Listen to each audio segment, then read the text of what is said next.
நீங்க என்ன சொல்றீங்க? 1000 ரூபாய் அக்கௌண்ட்ல போடுறாங்கன்னா உங்க கையில வந்து பணமா கொடுக்குறாங்களா, அக்கௌண்ட்ல வருதா? முக்கியமானது என்னன்னா, நான் சொல்றது மொத்தம் இதுதான் முக்கியமானது. நான் என்னன்னா, நான் உங்களுக்கு பணம் கொடுக்கலாம், அதே மாதிரி ரோடு போட்டு கொடுக்கலாம், சாலை வசதிகள் பண்ணி கொடுக்கலாம், மோரி கட்டி கொடுக்கலாம். ஆனா எல்லாரும் எதுக்கு இருக்கோம்னா, நம்ம வீட்டுல இருக்க பசங்க படிக்கணும், வேலைக்கு போகணும். நான் இந்த தேர்தல்ல என்னுடைய முக்கியமான கோரிக்கையை நான் சொல்றது என்ன தெரியுமா? எல்லா இளைஞர்களுக்குமே மல்லகுண்டா பகுதியில ஒரு சிப்காட் தொழிற்பேட்டையை கொண்டாட போறோம், அங்க ஃபேக்டரியை கொண்டாடுறோம், அங்க வேலை வாங்கி கொடுக்கிறோம். இதுதான் என்னோட ஒரே வேண்டுகோளா நான் வைக்க போறேன்.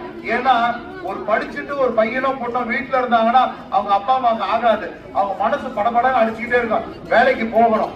ஆகையால கண்டிப்பாக அந்த தொழிற்பேட்டையை எனது வாக்குறுதியாக நாங்கள் கொடுக்கிறேன்.